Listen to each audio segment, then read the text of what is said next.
podcast. It's me, Hugh. We got Dr. Phil Solomon here from Solomon Facial Plastic, and we got somebody else here on the couch now. We've got Esther here. Hi, Esther. Hi. So, you came in here earlier, and both Eden and myself thought that, here's someone that's visited Dr. Solomon, and Thank you. The results are fantastic. He'd be so disappointed to hear you say that if you really take a close look. But thank you for thinking that. But you haven't even been in for the procedures yet. Not yet. So what are you thinking about doing? Well, I'm going to get rid of this chunk of fat that I have right here. Uh-huh. And I'm going to have, I guess it's actually called a facelift, which I have a hard time saying. And I'm going to have my chin implant installed. All right. Installed? Yeah, I'm not very eloquent with this, but I'm going to fix what really I don't like. I see. Okay. Or he's going to fix it. All right. And so now, why are you doing it now? Why? Because you've gone through your life up until now without feeling the need to do that. And Okay, I think primarily because I think I got to a point where I started looking in the mirror and not recognizing the face I was seeing. Because I feel it's changed significantly, and I know that my kids and my husband and my friends say, what are you doing, what are you doing? But we all pick out those things that make us uncomfortable or crazy, and I found myself sitting in restaurants or in meetings with my hand on my chin covering this part of my face, and that was kind of like when I realized I was doing that. And then I saw an amazing post on the Instagram, on Solomon Facial Plastic Instagram, facial plastic. And I thought the work was so incredible, that was it. I was doing it. I'm just noticing here now that, everybody who's been here today is saying the same thing, that they've been finding themselves covering up parts of their face. And that's kind of seems to be, at least so far, consistent, just before reaching the point where you feel you need to talk to somebody about this. I can't speak to speak to that for anybody else, but that was something that I became extremely aware of anywhere I was. Sometimes driving, I know that your previous guest said the same thing. Just not in all honesty, I'm really uncomfortable with the fact that he's sitting right here and looking at my profile. That makes me crazy. If I'm driving somebody as a passenger in my car, it is like the worst moment. And I have tricks. There is a trick to fix this. Yeah. Want to see it? Well, you tap your chin forward or something? No, you go like this. Yeah. Huh. That's what I'm saying. Oh, that's not a chin, that's like a tongue thing. But You're doing a tongue thrust. Yeah. Yeah, it's a standard trend. I'm just kidding. But if I have a passenger in the car, Yeah. I swear I will do that because I'm so uncomfortable with people looking at my profile. Okay. So, Dr. Solomon, when she comes in, and how do you look at her when she comes in, and What do I see? what do you see, and breathtaking she's woman. telling you what she wants, and how do you react to that? Well, first of all, when patients come in to see a plastic surgeon and they're looking for change, it doesn't mean that they necessarily look bad or that they're a train wreck looking to be fixed. So many of our patients look great and they want to look better. And I don't think there's anything wrong with that. I think that's sort of healthy psychology. Some people have this saying, you look great, you look good for your age. Which is sort of like a double-edged comment. Most people don't want to hear that. They want to just look good. Yeah. And not good for their age has other implications. So Esther is sort of typical in some ways in that she's identified something that bothers her. Unlike things that people are born with, where they may want changes, like for a nose job or something like that, aging face and changes that occur with age bring out different sort of psychology. And often patients that had very good self-esteem earlier in their life, but had some of it tied to their self-perception of how they look. And as that changes, they may feel like they want to restore things.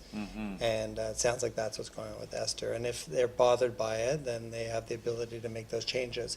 So aging face, this is sort of a common scenario. You know, you're going to develop significant changes in the neck. Everyone does at different ages, depending on genetics and lifestyle and so on. So in a case like Esther's, where the chin is less strong, and maybe it has become even smaller with age, the bone does shrink a little bit with age, and then the soft tissue support, bony support for the soft tissue around it descends, and then some tissue fills in the neck, that you lose the swan neck or the elegance of the lower face and neck.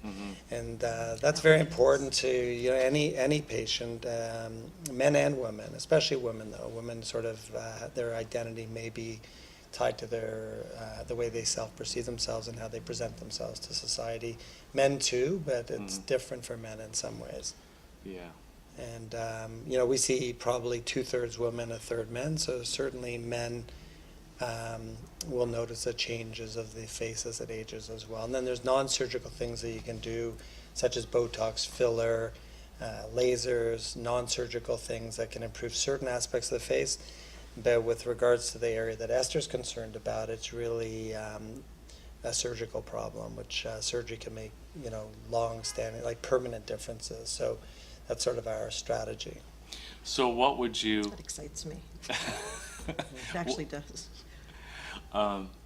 What kind of so what are the different things that you're looking at doing when you bring Esther in? Right. So we have a number of things that can be offered for the aging neck and lower face, from non-surgical things to semi-surgical things to surgical things. So the non-surgical things, we now have a product which is being developed to dissolve some of the fatty tissue. It's done as an injection in the office, and it can reduce the fullness in the neck. And it's great for some patients, but once you're past a certain age, and you develop what's called laxity of the soft tissue around it, then it'll get rid of the fat, but the skin will still be hanging. And so I don't feel that Esther would be a great candidate for that procedure, based on the fact that she does have some laxity, which is expected at her age.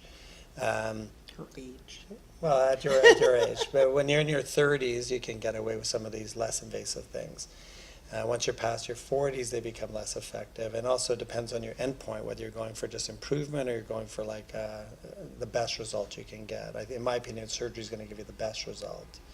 Other things that are available are products like Cool Sculpting, which is a non-surgical device which actually freezes the fat, and it can be used in any area of the body where there's excess fat.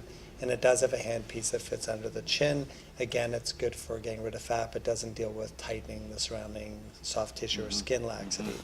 Then we have a procedure called FaceTite, and FaceTite is an option for Esther. FaceTite is a minimally invasive, semi-surgical procedure, which is done through tiny incisions, and a heated probe which is called radiofrequency, actually melts some of the fat, and then we suction out the fat. And you'll get some tightening and some reduction of the soft tissue and the fullness in the neck. And it's great for, again, patients who have fullness there at younger ages, 20s, 30s, and early 40s. But the real gold standard would be a neck and facelift. And in Esther's case, a neck facelift will reduce this more dramatically, allow me the ability to really try to reshape it, and will give long-standing results. And then the skin's going to be elevated, and the lower face is going to be elevated as well. So she's going to be setting the clock permanently back a bit, and then she'll continue to age depending on lifestyle things, smoking, sun exposure, healthy lifestyle. It'll hold out longer if she lives a good, healthy lifestyle, but it's always going to be way better than it's starting now.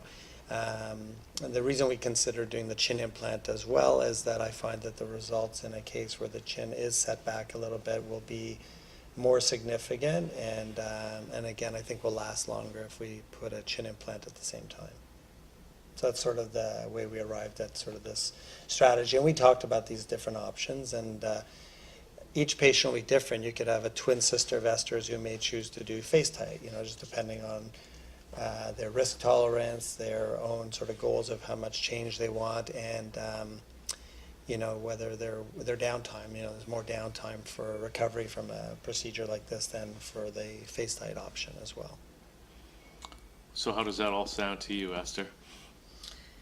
I'm excited. I was actually supposed to have this done next weekend and I had to postpone, and now I'm like really mad that it's not happening sooner. I have to say this though. I was always one of those people that said, not me. I am not doing that. I am going to age gracefully, whatever that meant. And that seems to be kind of like a phraseology that comes from like the generation before us, I think, aging gracefully. So for me, I was like, okay, I'll color my hair, but that's it. I'm not doing anything else. And now what I think I have determined is that aging gracefully is just determined by each person and how they want to age. And I am absolutely fighting this gravity business. Well, it's kind of like, I don't know how you feel about it, but I mean, I feel the same way that I did when I was 17. Like, I don't feel Yeah. that I don't feel like I'm an older person now than I was. And is that your experience as well? I think I probably feel around 24, but way smarter. Right. Oh, it's good to be smarter. Yeah, like 17, no, 24, yes. But you still want to look great. And not that you want to look 24, but you want to look timeless great. I hate to say it, I want to look really good for my age. No, you Right. want to look really good. Yeah. I want to look really good, but when people say, how old are you? That question shouldn't be allowed anymore. It shouldn't be. It shouldn't be. And recently, somebody actually guessed me at my age, which has never happened, and later told me it was because of my hands, which is a whole other issue. But I hate the expression "great for your age," and Yeah. it's true. But when you reach a certain age, that's kind of what you want. You're not at that age yet, so you don't know. I don't know about that. And I just got to say, it's been really great to have you here and Thank to you. meet you. And Thank you. Same. I'm really excited that you're so excited, and I actually really love to see you come back here after you've had the. Should we? Sure. Okay. Right? I think that would be fun, actually. Yeah. So All right, anyway, thank thanks you. for coming down. Thanks for and having me. of course, thanks, Dr. Phil, for being here as well. Thanks so much.